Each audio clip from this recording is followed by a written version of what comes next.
दोस्तों नमस्कार।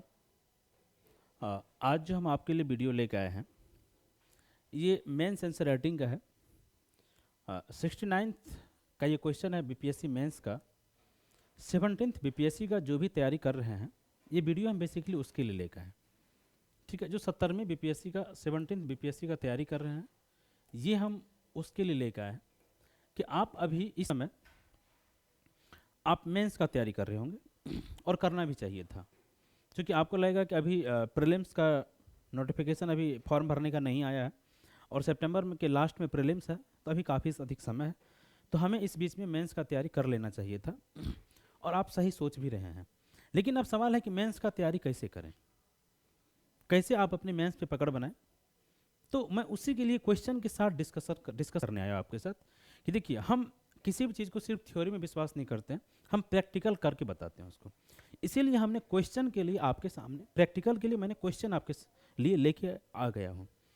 आप इसमें मेंस की तैयारी के लिए क्या कर रहे होंगे, टेस्ट सीरीज ज्वाइन किए होंगे। ठीक है, करना भी चाहिए था, कोई दिक्कत नहीं, हम इसके खिलाफ नहीं है, करना चाहिए था। लेकिन आपने कभी ये आपको लगता है कि हम टेस्ट सीरीज अगर देना शुरू कर देंगे, लिखना शुरू कर देंगे, तो आपका आंसर राइटिंग अच्छा हो जाएगा। इस गलत फहमी में आप कभी मत रहिएगा कि आपका आंसर राइटिंग अच्छा हो जाएगा, नहीं होगा। अगर अच्छा हो जाता ना तो इतने सारे लड़के असफल नहीं होते। ठीक है, इसका रीज़न हम चूंकि आपसे बता रहे, इसका रीज़न है, क्या रीज़न है, हम साइंटिफिक रीज़न आपको बता रहे हैं कि जब आप टेस्ट सीरीज लिखते हैं किसी संस्थान में, इसका कॉपी कौन चेक करता है आप जानते हैं? जब कभी पीटी क्वालिफाई नहीं किया है वो इसका कॉपी चेक करता है। कोचिंग वाले को लगता है कि चलो कम पैसा में लड़का अवेलेबल, इसी को रख लो कॉपी चेक करने के लिए। यार आपके कॉपी पर जो लिखा जाता है ना, अच्छा प्रयास, अच्छा प्रयास, ये सबसे बड़ा धोखा है। ये अच्छा प्रयास सबसे बड़ा धोखा है। ठीक है, अगर ये अच्छा प्रयास कुछ दिन पहले हमारे कॉपी पे भी लिखा जाता था, जब हम इमोशंस में हम भी किसी के यहाँ टेस्ट सीरीज में एडमिशन ले लिए थे। ठीक है, तो अब आप कहें करना क्या चाहिए था? नहीं, आप बताइए ना कि आप जिस भी कोचिंग में जाते हैं टेस्ट सीरीज लिखने के लिए, आपको पता है कॉपी कौन चेक करता है? जब तक उस कोचिंग का कोई टीचर आपके साथ डिस्कशन और डिबेट ना करे तब तक वो अच्छा आंसर नहीं होता है। जब आप डिस्कशन और डिबेट करेंगे, आप टीचर को कहिए ना कि सर हमें सामने में मॉडल आंसर लिखाइए। आपको अगर 15 क्वेश्चन दिया गया है टेस्ट में, या बीपीएससी में 8 क्वेश्चन आता है, 8 में से आप 4 का मॉडल, 4 का आंसर लिखवा लीजिए टीचर से, और 4 आप मॉडल आंसर ले लीजिए। अगर आप 4 भी लिखवा लेंगे ना तो आप समझ जाएंगे, जब आपको एक मार्गदर्शन गाइडेंस मिल जाएगा तो आप समझ जाएंगे। लेकिन अच्छा प्रयास ये बहुत बड़ा फर्जीवाड़ा है। मुखर्जी नगर के फर्जी मॉडल उत्तर से, या पटना में जो भी कोई संस्थान है फर्जी मॉडल उत्तर से आप सावधान रहें। अगर नहीं रहेंगे तो हमें उससे कोई दिक्कत नहीं है। हम आपको ये इसलिए बता रहे हैं कि हमारे संविधान में मौलिक कर्तव्य जो आर्टिकल 51A में दिया हुआ है, उसमें एक लाइन लिखा हुआ है, साइंटिफिक टेम्परामेंट को समाज में बढ़ाना। हम पढ़े लिखे व्यक्ति होने के नाते हमारे हर पढ़े लिखे व्यक्ति का ये कर्तव्य है कि हम समाज के प्रति जो हमारा कर्तव्य है हम उसको निभाएं। तो एज ए स्टूडेंट के रूप में जब हमने पीसीएस यूपीएससी का तैयारी किया, और एज ए मेंटर के रूप में जब आज हम पढ़ा रहे हैं, तो हमारी ये एक नैतिक जिम्मेदारी है कि हम समाज को इसके बारे में शिक्षित करें। हम जिस चीज़ को जानते हैं उसी के बारे में शिक्षित करेंगे, जिसको हम नहीं जानते हैं उसके बारे में हम कैसे आपको शिक्षित करें? आप माने या ना माने, आप आज़ाद देश के आज़ाद नागरिक हैं, मुझे उससे कोई फर्क नहीं पड़ता। लेकिन मुझे आत्मसंतुष्टि मिलती है कि मेरा जो कर्तव्य समाज के प्रति होना चाहिए था, मैंने अपना वो कर्तव्य किया। हम नहीं करेगा, आप हमारे यहाँ एडमिशन लीजिए, किसी भी संस्थान में आप एडमिशन लीजिए, लेकिन जब तक टीचर आपको प्रश्न नहीं बताता है, खुल के टीचर आपसे डिबेट नहीं करता, डिस्कशन नहीं करता है, आपको कंटेंट को जोड़ना नहीं सिखाता है, तब तक आप आंसर राइटिंग नहीं सीखेंगे। आंसर राइटिंग होता क्या है? आप सपोज कीजिए कि आप जब आंसर लिखना शुरू करते हैं, आप कहते हैं कि सर हम आंसर लिख नहीं पाते हैं, समझ नहीं पाते हैं। कभी आपने इस पर विचार किया कि आप क्यों नहीं समझ पाते हैं, आप क्यों नहीं लिख पाते हैं? सबसे पहला रीजन है कि जब आपका माइंड जब कंटेंट सप्लाई करना बंद कर देता है, तब आपकी पेन रुक जाती है, तब आप आंसर लिखना बंद कर देते हैं। और जब तक आपका माइंड कंटेंट सप्लाई कराते रहता है, तब तक आप आंसर लिखते रहते हैं। और आपका माइंड जिस तरह कंटेंट सप्लाई कराएगा उस तरह उतना बेहतर आपका आंसर होगा। तो सवाल है कि हम कितना कंटेंट को रटें। नहीं, बहुत अधिक कंटेंट को आप नहीं रट सकते हैं, ये सच बात है। लेकिन आप एक कंटेंट का मल्टीपल डायरेक्शन में इस्तेमाल करना सीख सकते हैं। ठीक है, वही कंटेंट को अन सब्जेक्ट में कैसे हम यूज करें, जिस दिन आप सीख गए उस दिन आप बेहतर आंसर लिखना शुरू कर देंगे। अभी हम आपको एग्जांपल दे रहे हैं इलेक्ट्रल बॉन्ड। अभी इलेक्ट्रल बॉन्ड सुप्रीम कोर्ट का डिसीजन आया, सही बात है। अब देखिए इसी इलेक्ट्रल बॉन्ड से इन्होंने लोकतंत्र की गरिमा को स्थापित किया, सर्वोच्च न्यायालय। ये क्या हुआ, सकारात्मक पक्ष। एक यूपीएससी में एक ऐसा पूछा हुआ था कि हमारा लोकतंत्र किस दिशा में जा रहा है, इस यही मीनिंग था। ये आज़ादी के 75 या 50 वर्षों बाद देश कहाँ है, ये लोकतंत्र कहाँ है, दो ऐसे था इस तरह का। तो ये बता रहे हैं कि यही ये जुडिशियल एक्टिविज्म का भी एग्जाम्पल है, जिसे हम लोग न्यायिक सक्रियता कहते हैं। और लोकतंत्र में पारदर्शिता, चुनाव में पारदर्शिता, क्या ये इलेक्ट्रल बॉन्ड पे सरकार ने लगाया, चुनाव में पारदर्शिता आएगी, न्यायिक सक्रियता का एग्जाम्पल है, लोकतंत्र मैच्योरिटी का एग्जाम्पल है कि नहीं है, ये बताइए। और दूसरा इसका नेगेटिव, जो सुप्रीम कोर्ट ने ये कहा कि आपको बताना पड़ेगा, व्यक्ति की पहचान डिस्क्लोज करना पड़ेगा, वो क्या है, प्राइवेसी। किसी व्यक्ति का प्राइवेसी आप बता रहे हैं कि प्राइवेसी आप बताइए, तो प्राइवेसी हमारा क्या है, फंडामेंटल राइट तो है, सर्वोच्च न्यायालय ने कहा प्राइवेसी फंडामेंटल राइट है, तो ये क्या हो जाएगा, उसका आलोचनात्मक विश्लेषण। एक ही निर्णय है, एक ही डिसीजन है, लेकिन हम उसको कितने तरह से यूज कर चुके हैं। तो ऐसे ही आपको सीखना होगा कि एक ही कंटेंट को कैसे कैसे हम यूज करें, और ये सीखेंगे आप डिस्कशन से। आप ये फर्जी मॉडल उत्तर से आप नहीं समझ पाएंगे। अब आप देखिए, हम ये क्वेश्चन बता रहे हैं, देखिए ये 69 बीपीएससी में पूछा गया है कि भारतीय संविधान संबंधित मूल ढांचे सिद्धांत का आलोचनात्मक मूल्यांकन कीजिए। तीसरा ये देखिए, ये सवाल है भारतीय संविधान संशोधन की प्रक्रिया, क्वेश्चन में मुख्य वर्ड है यहाँ पे प्रक्रिया, प्रोसेस का आलोचनात्मक वर्णन कीजिए। आलोचनात्मक वर्णन पूछ लिया है ना, तो देखिए हमारे किताब में ये लिखा हुआ है कि संविधान संशोधन करने की 3 प्रक्रिया है। कौन, साधारण बहुमत, 2/3 बहुमत, और 2/3 बहुमत और आधे से अधिक राज्यों का समर्थन। तो ये प्रोसेस है। अब क्वेश्चन पूछा है, इस प्रोसेस का आलोचना कीजिए।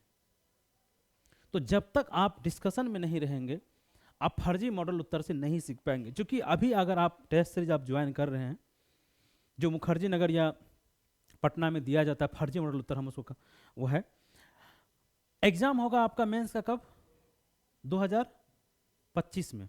अगर 30 सितंबर का एग्जाम लेता है तो 25 के जनवरी में शायद एग्जाम ले बीपीएससी मेंस। तब तक तो यार कितने सारे एग्जाम्पल, कितने सारे कंटेंट बदल चुके होंगे, कितने सारे निर्णय आ चुके होंगे। तो आप बताइए, जब आप अपडेटेड चीज़ नहीं लिखेंगे तो एग्जामिनर को लेगा ना कि ये तो रटा रटाया चीज़ है, तो फिर वहीं आपको नंबर कम मिल जाएगा। मेंस में कुछ गलत नहीं होता है। मेंस में किसी को नंबर 2 अधिक मिलता है, किसी को नंबर 1 कम मिलता है, और वही रैंक डिसाइड करता है। वहाँ पे सीधा फॉरवर्ड नहीं होता यस या नो, गांधी जी का जन्म कब, 2 अक्टूबर 3 अक्टूबर, ऐसा नहीं होता ना मेंस में। मेंस में होता है सब सही होता है, किसी को नंबर थोड़ा अधिक मिलता है, किसी को नंबर थोड़ा कम मिलता है। तो हम इस क्वेश्चन से आपको डिस्कशन कर रहे हैं कि ये देखिए संविधान संशोधन की जो प्रक्रिया, अभी आप देखे होंगे कि सीआरपीसी, आईपीसी और इंडियन एविडेंस एक्ट में सरकार ने संशोधन किया। आप जानते हैं विपक्ष का सांसद वहां पे नहीं था। अगर विपक्ष का सांसद होता तो आप देखिए पार्लियामेंट में क्या हो रहा है, संविधान संशोधन में डिस्कशन और डिबेट नहीं हो रहा है, बहुत कम टाइम में कानून बन जा रहा है, संशोधन हो जा रहा है बहुत कम समय में।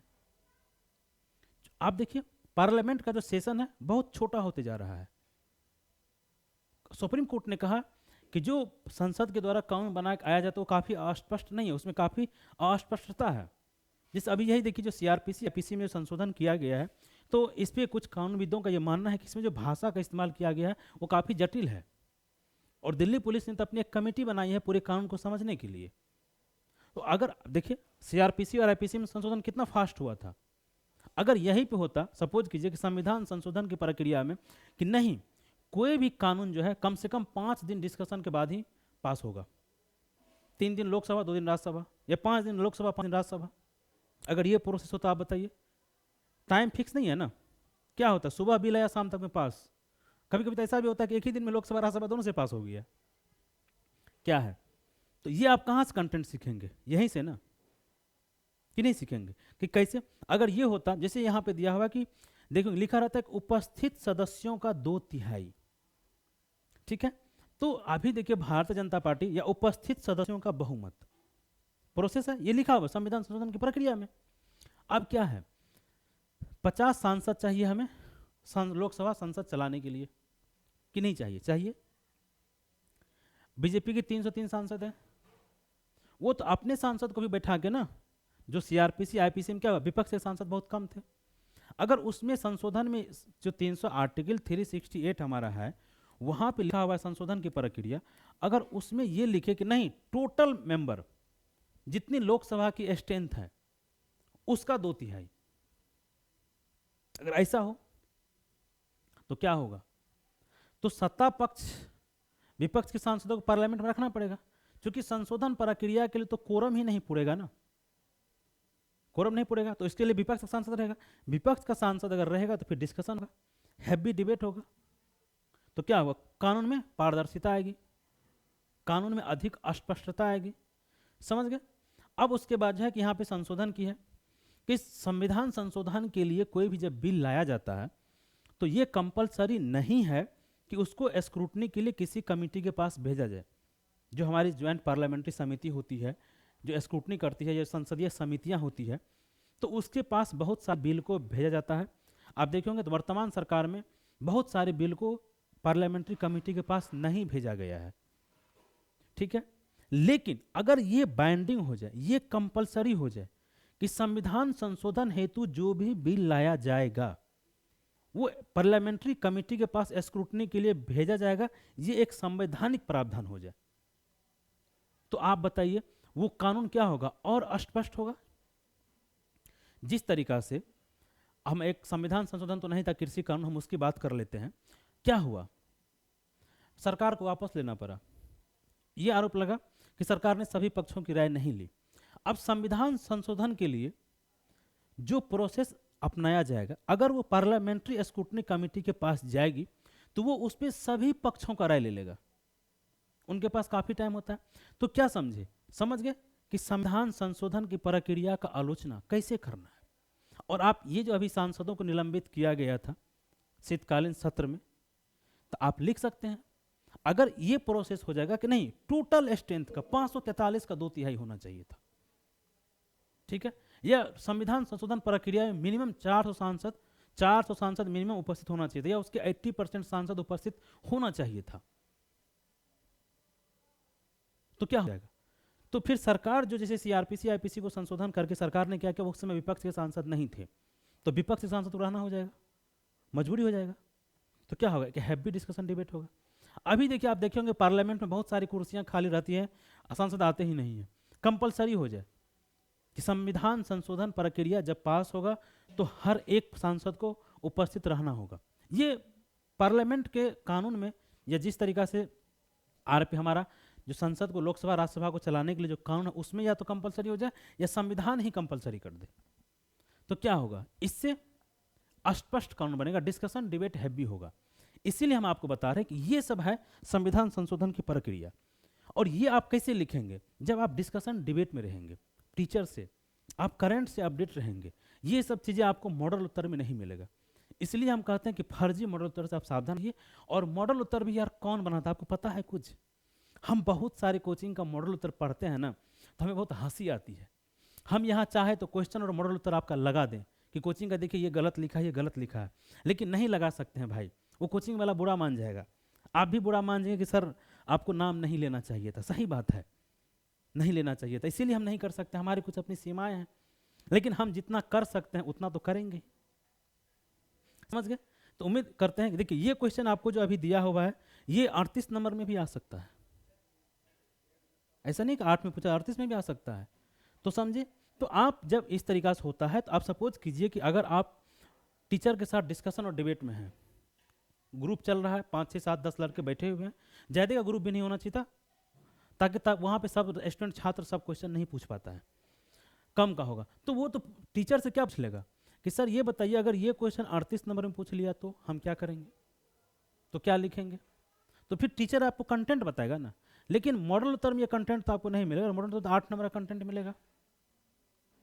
समझ रहे हैं आप? इसलिए हम कह रहे हैं फर्जी मॉडल उत्तर से सावधान रहिए। वही लड़का मॉडल उत्तर बनाता है जो कभी पीटी क्वालिफाई ना किया हो, और वही अच्छा प्रयास लिखता, कॉपी चेक करता जो कभी पीटी क्वालिफाई ना किया हो। अब आप हमारे बारे में कहेंगे भाई हम भी असफल हैं, ये हम ऑनेस्टली स्वीकार करते हैं, क्योंकि हम भी तो इसी कोचिंग संस्थान के मारे हुए हैं भाई। हमने पीटी निकाला, मेंस निकाला, इंटरव्यू दिया, फाइनली सिलेक्शन मेरा नहीं हुआ तो हम भी असफल ही हैं। तो हमें भी तो पता नहीं था ना, हमारे को भी परिवेश ही अच्छा, जब हम भी कभी इमोशंस में जाके एडमिशन लिए थे, अच्छा खासा नंबर हमारे, हमें लगा या क्या शानदार नंबर आ रहा है, जब रियल एग्जाम में पता चला कि यार नंबर तो इतना ही मिला। तो देखिए ये आपको पहचानना पड़ेगा। अगर आप एक ऐसा पूछा था यूपीएससी 2023 में, अगर आपको ध्यान से हम बताते हैं कि अंतर ज्ञान और तर्क संगत के मेल से जो निर्णय लिए जाते हैं वो दूरदृष्टि वाला होता है। तो आप किसी कोचिंग में एडमिशन लेने से पहले आप अपने अंतरात्माओं को देखें और तर्क कि इसका मॉडल आंसर कैसा है, उसके टीचर से आप पहले डिस्कशन करें, उसके पास नॉलेज है कि नहीं है। कहा जाता है कि पर्सनल मेंटरशिप भाई कुछ नहीं होता है, वो सब बेवकूफ़ बनाने का एक तरीका है भाई। पर्सनल मेंटरशिप में आप अगर दोस्तों से भी बात करते हैं ना, तो वहाँ पे क्या होता है, आपके जो दोस्त होते हैं उससे भी आप सारी बातें नहीं पूछ पाते। एक बार आपको लगता है कि यार ये बात पूछना था लेकिन नहीं पूछ पाए, कल पूछ लेंगे, तो उस समय आप टीचर से क्या पूछेंगे भाई सारे। लेकिन आप जब डिस्कशन में होते 2 घंटा 3 घंटा, पर्सनल डिस्कशन आप कितना आधा घंटा कर पाएंगे। लेकिन जब 2-3 घंटा का क्लास चलता है डिस्कशन, ग्रुप डिस्कशन टाइप से, तो वहाँ पे 4-5-6 लड़के होते हैं, वो सवाल पूछता है, वो सवाल पूछता है कि सर इसी क्वेश्चन को अगर ऐसे मॉडिफाई करके पूछ लिया तो ठीक है, इसी क्वेश्चन को अगर मॉडिफाई करके इसी में पूछ दिया कि आप अपना आलोचनात्मक मूल्यांकन लिखा, आप अपना सुझाव दीजिए, तो अगर इस पे ऐसे इस तरह का ऐसे पूछ लिया तो टीचर्स आपके पास ये फ्रीडम होता है कि आप ये सब सारा क्वेश्चन पूछ सकते हैं। लेकिन मॉडल उत्तर में और फर्जी मॉडल उत्तर में और ये नहीं होता है। इसलिए जहाँ भी आप टेस्ट से ज्वाइन करें, ये सब चीज़ों को देख के टेस्ट से ज्वाइन करें, क्योंकि यार हिंदी माध्यम के और जो रूरल बैकग्राउंड के छात्र हैं यार, बहुत मुश्किल से पैसा लाता है। हम भी उसी बैकग्राउंड से आते हैं, हम भी संसाधनों से काफ़ी जूझे हैं यार, और आज भी जूझ रहे हैं। पैसा की दिक्कत हमेशा बनी रहती है। इसी से हमें लगा कि जो आदमी गरीबी को नज़दीक से देखा है ना, वही आदमी बता सकता है। जिसको कभी एहसास ही नहीं, पैसा एक कमी ही नहीं, उसको क्या पता यार। इसलिए हम उन छात्रों को बता रहे हैं जिनके प्रति हमारा समाज के प्रति एक कर्तव्य बनता है कि आप अगर कहीं भी टेस्ट का एडमिशन लें तो सोच समझ के लिए, जहाँ के डिस्कशन डिबेट करता हो, टीचर क्वेश्चन को एक एंगल से नहीं 4-4 5-5 एंगल से बताता हो, 4-4 5-5 एंगल से बताता हो, तब और वो होगा डिस्कशन डिबेट। क्या आप कहते हैं कि क्या सर इस कंटेंट को हम यहाँ पे जोड़ सकते हैं, क्या ये एग्जाम्पल यहाँ फिट हो सकता है, तो ये डिस्कशन। और अगर आपसे कहीं भी नहीं मिलता है, या तो आप जिस शहर में भी रहते हैं आप वहाँ के टीचर में ये जानने की कोशिश करें, और अगर नहीं है तो आप हमारे दिए गए नंबर पे हमसे कांटेक्ट कर सकते हैं। हम इसी तरह से डिस्कशन और डिबेट के द्वारा एक एक क्वेश्चन को अलग अलग एंगल से बताते हैं। जैसे यही देखिए यहाँ पे क्वेश्चन है हमारा कि भारतीय संविधान समेत मूल ढांचे के सिद्धांत का आलोचनात्मक मूल्यांकन कीजिए। तो आलोचनात्मक मूल्यांकन क्या होता है कि मूल ढांचा सिद्धांत सुप्रीम कोर्ट ने एक बार तय कर दिया है कि ये हमारा मूल ढांचा का सिद्धांत है। लेकिन आप देखिए क्या है, हमारा पार्लियामेंट जो कानून बनाती है, लोकसभा, राज्यसभा एंड राष्ट्रपति, उसको भी ये संशय रहता है कहीं सर्वोच्च न्यायालय ऐसा ना करे कि मूल ढांचा सिद्धांत के आधार पर इसको करके और उसको खारिज कर दे, असंवैधानिक घोषित कर दे। अभी इलेक्टोरल बॉन्ड को किया कि नहीं किया, कि नहीं ये सुप्रीम कोर्ट ने ये नहीं कहा कि ये मूल ढांचा सिद्धांत, लेकिन कहा कि ये असंवैधानिक है। अगर पहले से स्पष्ट होती चीजें तो क्या आलोचनात्मक विश्लेषण है। मूल ढांचा सिद्धांत को परिभाषित करते सर्वोच्च न्यायालय कई बार जुडिशियल एक्टिविज्म का काम कर जाता है। तो इसके बहुत सारे पॉइंट है, ये आप 8 नंबर के बजाय 38 में ही पूछा जा सकता है, ठीक है, 38 नंबर में पूछा। तो अगर आप डिस्कशन में रहेंगे टीचर के साथ तो पूछ लेंगे कि सर ये अगर 38 में पूछ लिया तो ये क्वेश्चन बहुत अच्छा क्वेश्चन है, भारतीय संविधान समेत मूल ढांचे के सिद्धांत का आलोचनात्मक मूल्यांकन कीजिए। अब देखिए आलोचनात्मक मूल्यांकन क्या कि अभी जो है आदमी हर चीज के लिए सर्वोच्च न्यायालय पहुंच जा रहा है, वहां पे PIL दाखिल हो रहा है। कुछ दिन अभी भी आप सुनेंगे, कुछ दिन पहले हम सुने कि सरकार ने, किसी व्यक्ति ने ये PIL दे दिया कि राज्य में इतने मुख्यमंत्री क्यों बनाए जाते हैं। भाई हमारे यहाँ जो शक्ति पृथक्करण की जो अवधारणा है ना, सेपरेशन ऑफ पावर, ये जो है हमारा मूल ढांचे का सिद्धांत, तो मूल ढांचे के सिद्धांत ने क्या किया, न्यायिक सक्रियता को लाया कि सर्वोच्च न्यायालय कह रहा है कि हम बताएंगे, तो वो मिट गया है यार। आदमी किसी भी काम के लिए सर्वोच्च न्यायालय के पास चले जाता है। शक्ति पृथक्करण जो सेपरेशन ऑफ पावर होना चाहिए था, वो जो रेखा थी वो काफी धुंधली हो गई है। और समझ रहे हैं, तो ऐसे आपको पॉइंट लिखना है, कलेक्ट करना है कि मूल ढांचे सिद्धांत का आलोचना।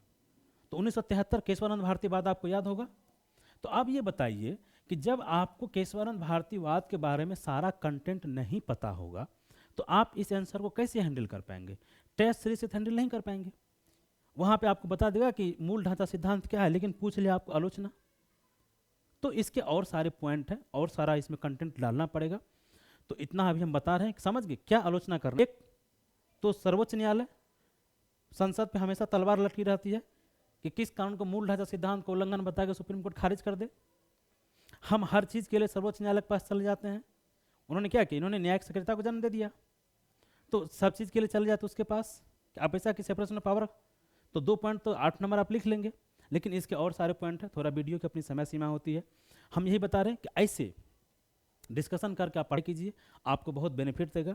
और अगर आप बीपीएससी मेंस का तैयारी कर रहे हैं, हम बोले अगर आपके शहर में इस तरह का फैसिलिटी अवेलेबल नहीं है तो आप मेरे दिए गए नंबर पर कॉन्टैक्ट कर सकते हैं। हम इस तरह का फैसिलिटी अवेलेबल कराते हैं, बीपीएससी, यूपीएससी, पीटी और मेंस इंटरव्यू। अगर आपको आंसर राइटिंग में कोई प्रॉब्लम हो तो आप हमारे दिए गए नंबर पर संपर्क करके हमसे संपर्क कर सकते हैं, हमसे गाइडेंस ले सकते हैं। नहीं तो हम फिर बता रहे हैं कि फर्जी मॉडल उतर के संपर्क में आप ना रहें। और अच्छा प्रयास, ये विद्यार्थी का लाइफ बहुत ख़राब किया है और मुझे भी बहुत दुख होता है यार, क्योंकि हमारा भी लाइफ ख़राब किया ना यार। इसी अच्छा प्रयास में मुझे भी कोई बताने वाला नहीं था, इसी अच्छा प्रयास में हम भी फंस गए थे इमोशंस में, और बाद में पता चला कि यार ये क्या हो गया मेरे साथ। ठीक है, तो उम्मीद करते हैं कि आप हमारी बातों को समझे होंगे, हमारी भावनाओं को समझे होंगे। आपको अच्छा लगा हो तो वीडियो को लाइक कर लीजिएगा, चैनल को सब्सक्राइब कर लीजिएगा। इसी तरह का हम कंटेंट आपके लिए लाते रहेंगे। बीपीएससी और सारे जो प्रीवियस ईयर क्वेश्चन है उसका हम डिस्कशन लगातार आपके साथ करते रहेंगे। उम्मीद करते हैं कि आप समझ गए होंगे हमारी बात को। और आपको अगर कोई भी दिक्कत हो मेंस आंसर राइटिंग में, आप हमसे संपर्क कर सकते हैं, ऑनलाइन ऑफलाइन दोनों ही मोड में। बहुत बहुत धन्यवाद आपको।